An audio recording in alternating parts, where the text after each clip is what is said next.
welcome to tonight's GlobalNet 21 webinar, which takes the form of what I've called a curated conversation, for want of a better term, a discussion between myself, Terry Loane, and Bryan Alexander. And the overall topic of the discussion is making education fit for purpose. And the discussion will probably last around about half an hour. I'm so old that I'm still actually quite excited and thrilled in a way by the fact that it's possible to have a synchronous conversation with myself in the outskirts of London and with Bryan Alexander, who is in the outskirts of Washington, DC. And, this is something completely new, which would not have been possible at any earlier time in my life. And I think it's particularly important, actually, if we're going to be discussing education, to make such links. Because it seems to me that there are very different educational traditions and very different educational assumptions if you compare one country with another. And I feel that we can all learn by looking at what happens in other countries.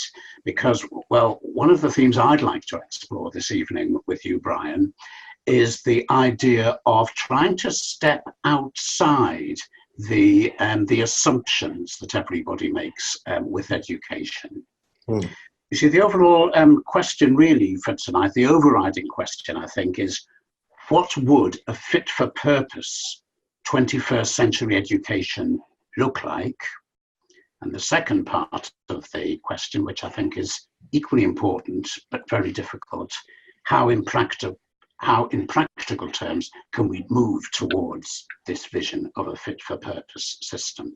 But rather than addressing that question head-on, Bryan, I'd like to just start by talking a bit more about these assumptions. And if I start from my point of view in the UK, I really want to look at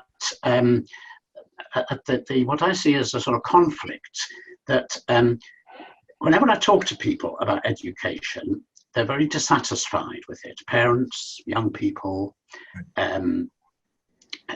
teachers and academics, but people don't seem to step outside those assumptions. I'll just park that for a moment, because I think what we ought to do is to each introduce ourselves briefly by saying a little bit about our educational background and our particular interests. So if I could invite you, first of all, Bryan, just to introduce yourself briefly. Well, it's always a guaranteed win to ask an educator about their educational experience. They're just guaranteed to talk. So I'll try to be as brief as possible. And thank you both, and thank you to all participants for participating. I really appreciate the chance.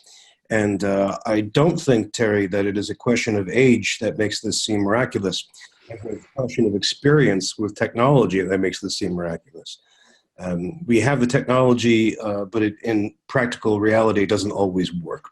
So I'm delighted that this works right now. My educational background is primary and secondary school through what in the US we call public school. So that's locally funded, state regulated primary and secondary schools.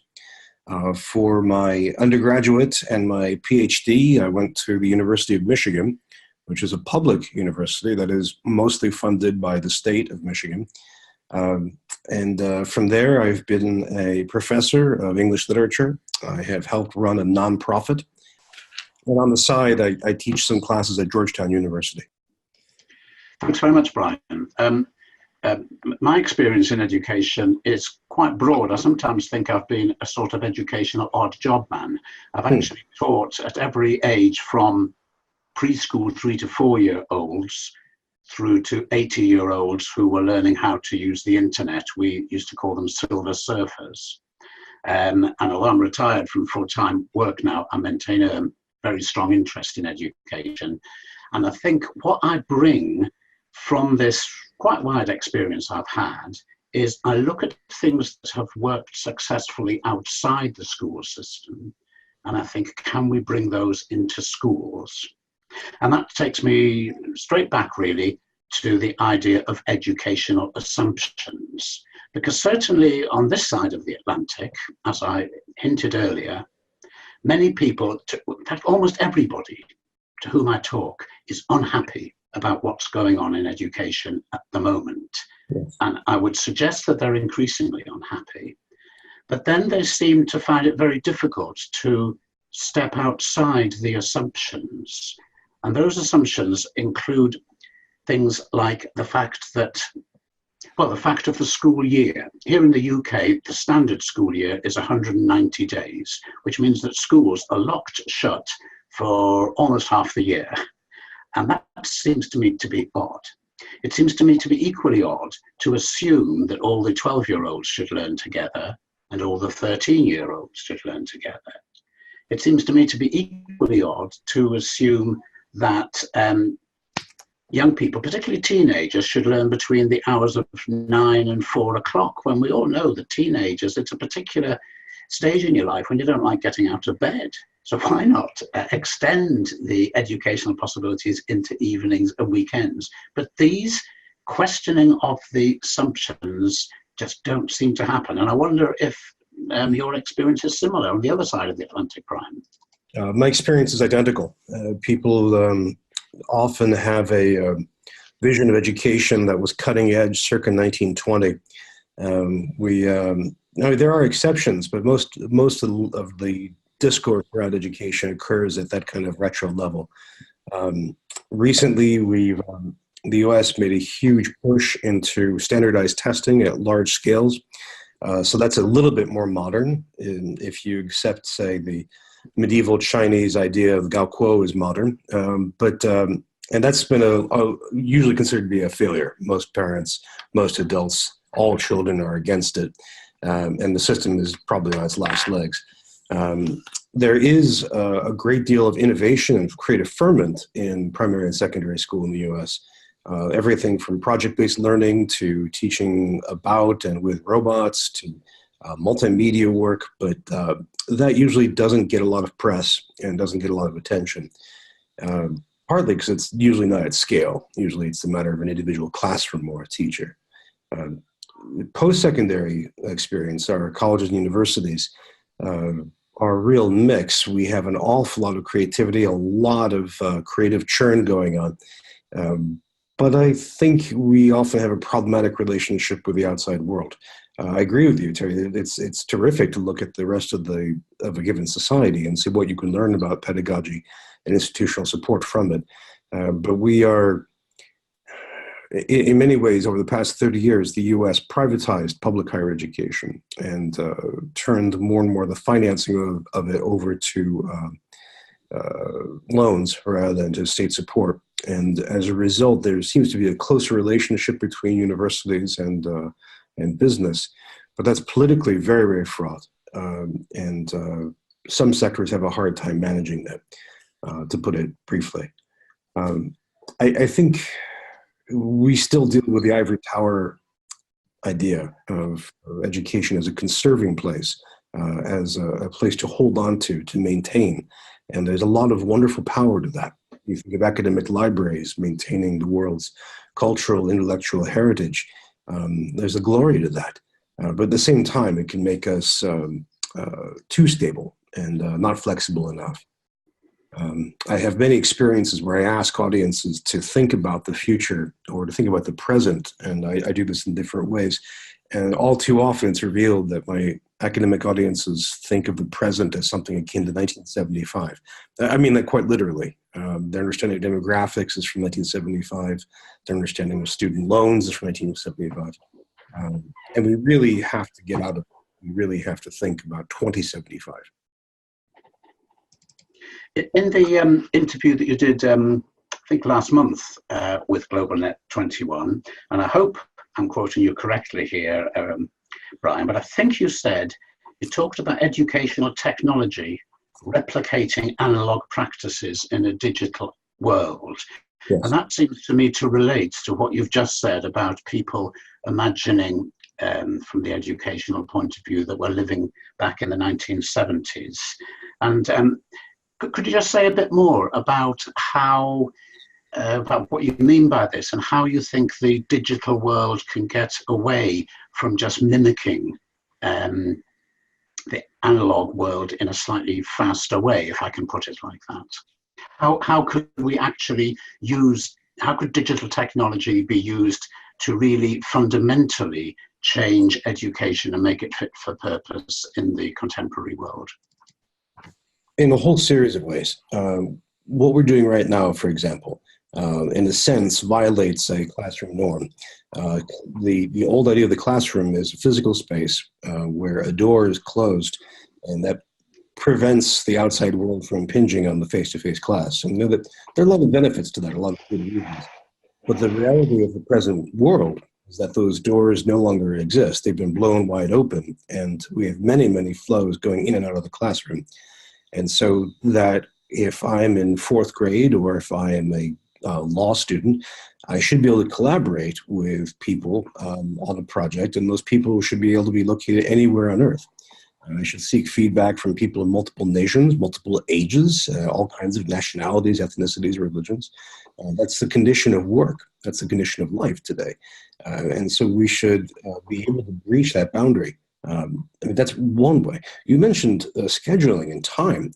This is the other way, which is quite strange, that we hold on to the past. We think about the schedule, as you said, that, what was it, 182 days a year? It's well, the standard school year in this country is 190 days, which mean there are 175 days when they're just locked shut. My apologies to the legions of British students. I just condemned an extra week of class. Yeah, I think, you know, there's nothing about learning that we know of that dictates that schedule, especially not the time frame in a given day. If we look at teenagers, we know that having them learn and do academic work at 7:30 in the morning is laughable. But instead, if we can reschedule, reformat education to a much higher level, I'll give you one example as a story. This is a little bit of American culture. I was speaking with an online academy. So this is an institution's classes are entirely online. They were presenting about their work, and they described that they had launched a web page that was a welcome to this university. I'd like to learn classes through you kind of page. And they did some data analytics and checked when that page got the largest number of hits. And they asked an audience of academics, when do you think those dates were? And the academics, thinking of academic calendars, said, oh, late August, early September, i.e. when fall classes begin. No, that wasn't it. So maybe it was January 1st, the beginning of the new academic year. No, that wasn't it. Overwhelmingly, the two largest dates were the days after Christmas and the day after Thanksgiving. Those are holidays and times when you had adults who were trapped in close rooms with their family members and shamed or inspired into wanting to improve their lives. And every time they got the website was hit on late November, late December, the response they gave back to these would-be learners was, thank you for your interest, but we are closed for the next week.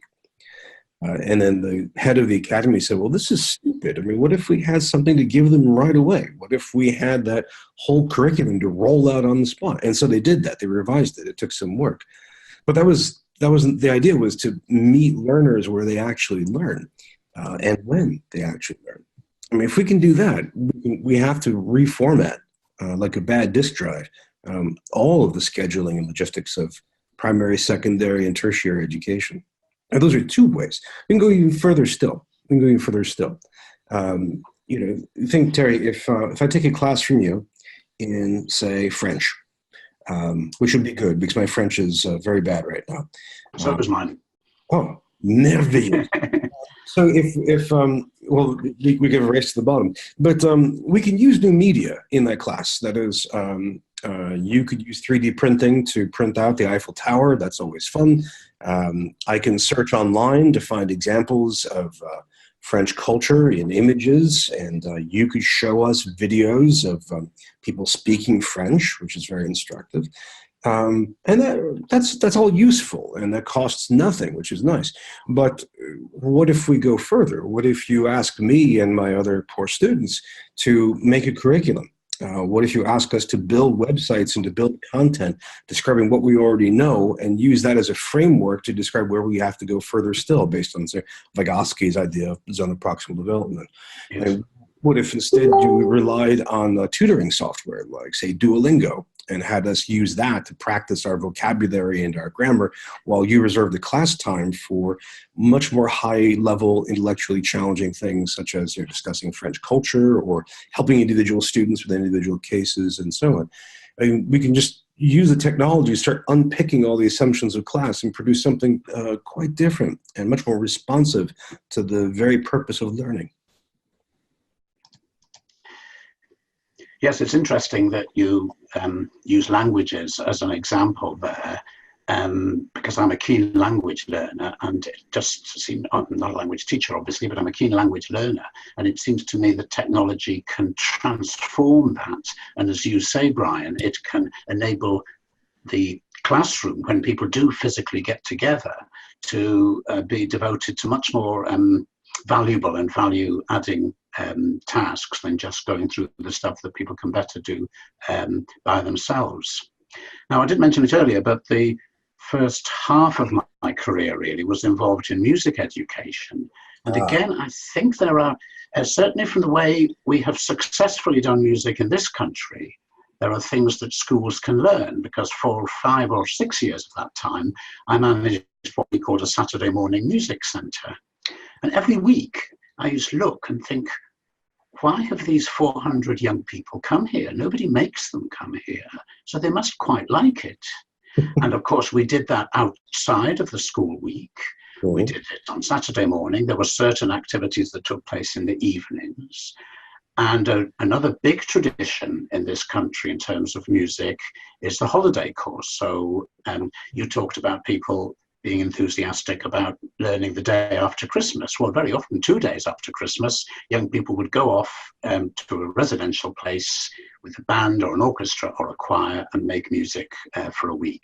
So I do think that this model of using what has traditionally been the downtime and at the same time using it flexibly, because nobody's forced to join a particular band or orchestra, or nobody's forced to do music. They might like to spend the week after Christmas doing coding. And it seems to me that this sort of hugely successful flexibility is something that we could perhaps make more mainstream. I wonder what you think of that, Bryan, whether that relates to your experience in the States. Well, I can think that I did not teach music. However, I did, in a fairly middling way, try playing the cello from age 7, I think, through age 18. And so I can think fondly of many great summer and weekend experiences in orchestras. And as a result, my lifelong devotion to Dvorak and my resentment of Mozart. I think we can do this right away. I know in Ireland there is a almost mandatory gap year between high school and college.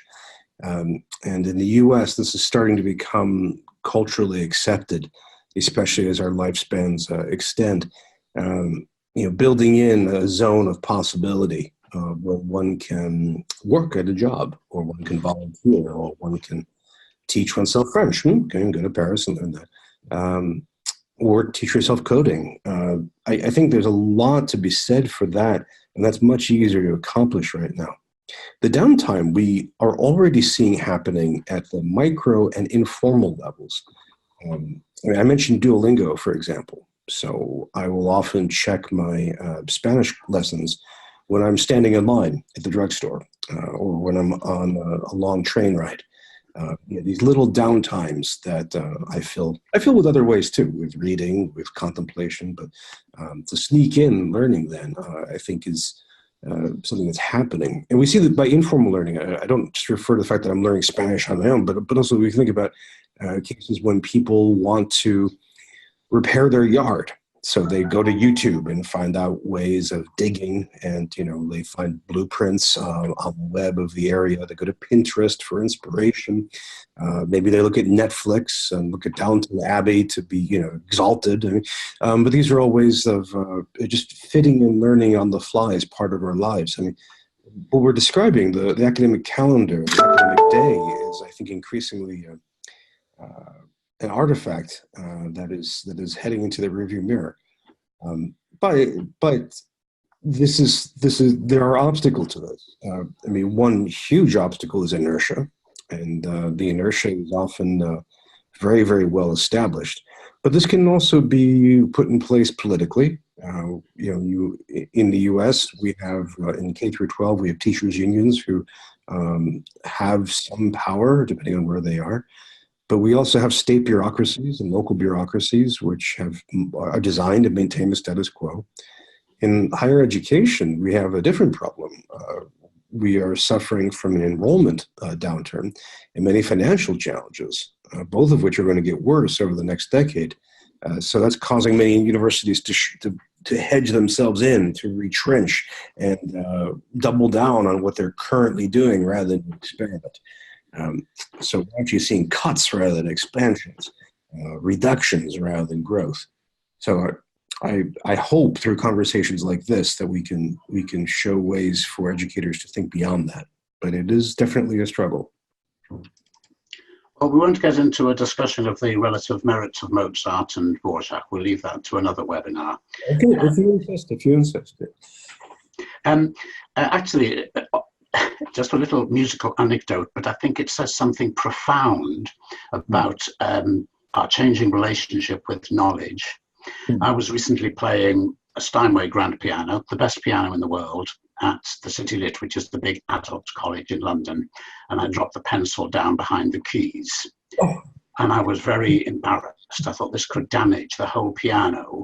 Yes. And then I discovered, just by going into YouTube, somebody has made a video about how to get the pencil out of a Steinway grand piano when it goes down behind the keys. And you see, and this meant that the college was able to fix the problem without paying goodness knows how much for a technician. Now, it's a silly story, but it says something about the instant availability of information and knowledge. Yes. And sticking with music, a great friend of mine has just retired as a music teacher.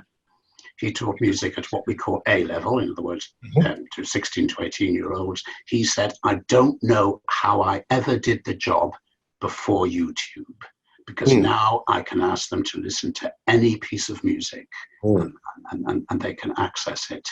So what, again, perhaps this comes back to the question of replicating analog practices, or moving beyond replicating analog practices. And maybe we should now, as we're getting towards the end, move back to the fundamental question, namely, how do we make education fit for purpose in this digital age? Or what would it look like, and how do we get there? So just concentrating on this, what I see as a revolutionary change in the relationship between human beings and knowledge.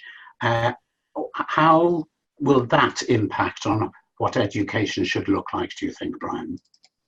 Well, right now, as you described, we have the semi-realized vision of always-on learning, access to content, but also access to experts. I'm teaching a seminar next month on emerging technologies for education, and I'm struggling with which book to assign. So I quickly put out a request for this across Twitter, across my blog, LinkedIn, and now I have a bibliography of about 35 books, which is a wonderful thing to see, all generated by experts who are thinking of this in different levels. So we have that access, which in many ways should shift our teaching away from fact mastery and towards skill, towards practice, towards reflection.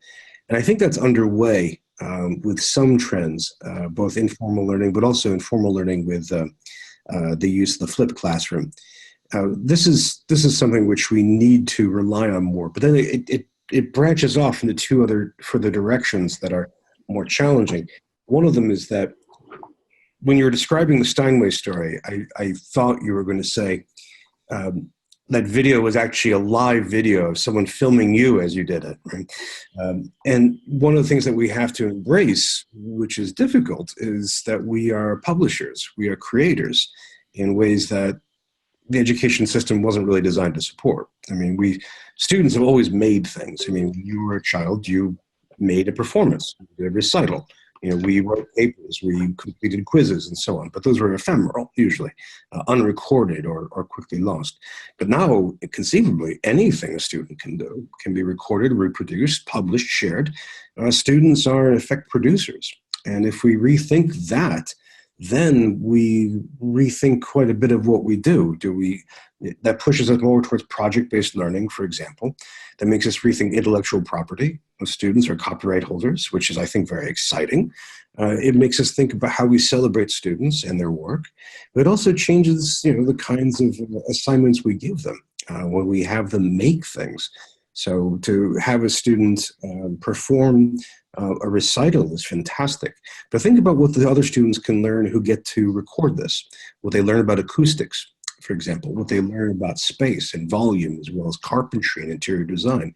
Then the bells and whistles of learning how to record and how to publish a recording. That's non-trivial. To go further, faculty and staff get to make more and more and to share more and more content. I mean, this is one of the great uses of Twitter right now, is teachers sharing their class experiences with other teachers around the world. It's really one of the great professional development successes of our time. So, on the one hand, let's push further on producers, as students as makers, students as creators. That's very, very exciting. At least it's some really subversive pedagogies in the end. But alongside that, we have to think about what this means digitally. We are making so much data. It's truly extraordinary. A friend of mine teaches meteorology, and he's one of those wonderful, wonderful, gifted professors who, after generations of teaching the same topic, is still in love with it and can inspire students in that love. But he's also a scientist. So these are large classes, 200 student classes he teaches every year. And he now tells me he has so much data about his students that with 90% accuracy, he can predict if a student will pass or fail his class within 1 week of the class beginning. Think about this. I mean, he's someone who loves teaching. So if he can identify the students who are likely to fail, he can then have conversations with them. Suggest maybe they take it the next year, point them to resources, that kind of thing. But imagine if that professor has that in play, and I'm teaching down the hall and I don't have that in play. Is my class now inferior? Would a parent who is spending money to send their child to these classes, would they feel that, this Alexander guy has to catch up? He's teaching in an antediluvian way. Do we have to support this? But we go still further. I mean, there are many examples of people using data analytics to improve retention, to improve class success. I was just working with last week with a group who have these wonderful adaptive learning projects, which they claim reduce the number of students failing a college math class by 30%, which is a huge, huge step forward. And we have this data, which then leads to other problems. It leads to problems of privacy, leads to problems of abuse. So we have to deal with that and think hard about that. We have to wonder, what does it mean to own your data? So if I'm a student entering secondary school, heading towards A levels, what does it mean that I make data as I check out books in the library, as I take exams? Who owns that? What does it mean for civil rights? Go still further still. Go further on. One of the reasons I mentioned Duolingo is because Duolingo has a very basic AI built in, a very, very basic one. It's one that can see how you're doing in a language. It can figure out the words that you're very good at and not keep repeating them at you in quizzes. It can find the verbs that you're having a hard time with, and it can push this forward towards you and really train you and really work on you like a good basic tutor can. If we can have that kind of AI based on that kind of information, think about applying that to other domains. So to have a Duolingo for math, a Duolingo for history, not interpretations, but the basic facts of history, a Duolingo for chemistry, and so on, even for classical music or at least music appreciation. I mean, that's something we can code right now, this year, and roll out. That's not a problem. And then these become stronger over time as we can train AIs.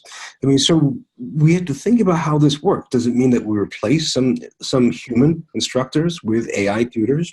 We might, for various reasons, good and bad. Does it mean we change pedagogy? So again, do we shift the classroom experience around so that I just do in the classroom what the AI cannot do? That's a lot of retraining and rethinking. And ultimately, that should be a very powerful, improved learning experience for students. I think the whole question of data is one that we're just wading into right now. And it's one which can transform education if we do it right. So we've talked, Bryan, and we're getting towards the end now. We've talked about, if I try to sum up, flexibility, increasing flexibility. We've talked about increasing creativity, and I really liked your emphasis on learning through doing what I call authentic tasks. So rather than doing exercises, you do something real. Yes. And we've talked about the benefits, but also the dangers of using data to refine the teaching process. But maybe one final question, and I think if there was time, we could go on for a long time, but one final question. If we are going to have a more flexible, more creative, and more intelligent ways of learning, how do we actually get from where we are now towards that? What steps can we as educators or citizens do to move us there? Because I do think that's a difficult question. The key factor is that we have to reintroduce imagination to the entire educational enterprise. That's very difficult because we are very stuck on metrics. For example, in Britain, in higher education, you have two enormous sets of metrics, the research educational framework and now the teaching educational framework. And that drills down into very, very precise quantifiable data that reifies all kinds of structures. We have to remember that education is above all the domain of the imagination. That's how we learn, by stretching that imagination, by incorporating new ideas. I think we need to think harder about the future. We have to become futurists in order to really practice this. The second thing is, I think we have to be better about, well, for a more incendiary term, classroom democracy. We have to be better at listening to students and hearing students. The world of a 15-year-old is enormously different than the world of a 55-year-old. And I say that in part, I'm 52 myself. My children are in their early 20s. It's clear that we're aliens to each other, at least in our experience. And perhaps more so than previous generational gaps have demonstrated. But we need to listen hard to what their sense of the world is and what they need and what they experience. I mean, their experience with digital technology can be flawed, partial, incomplete, but I think in many ways they have an awful lot of experience to share with us. A third, I think, is we have to really empower our instructional staff. We have to empower teachers and professors, lecturers, and instructional staff at all levels to really take risks and try new things. We have to do this at scale. We have to let them collaborate across institutions, across geographical boundaries, so that they can really try things out. Going online is a fantastic way to do that. They can pair up with scholars and instructors all over the world who are all thinking about these very same things. A scholar in Japan has very different challenges in some ways, yet very similar ones. They too are facing the question of obsolescence, of how to shift to a service and knowledge-based economy, how to deal with demographics of aging. We can learn a great deal from this. I mean, we really need to just put everything on the table, shake it up, think imaginatively, and collaborate until it hurts so that we can build something new, different, and better. That's a very kind of cliched finale for a poor answer to your very good question. No, I think it was an excellent answer. We do have to finish now, and I really will go away with one of your final phrases there, Bryan. We have to collaborate till it hurts, because I do think there's something very much in that. May I just thank you again, Bryan, and say how moving in a way it has been to have this transatlantic conversation about something we both feel very strongly about, education and educational change. And I hope we'll have the opportunity for another transatlantic conversation again in the future. Thank you very much indeed, Bryan. My pleasure. I'm looking forward to it.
you.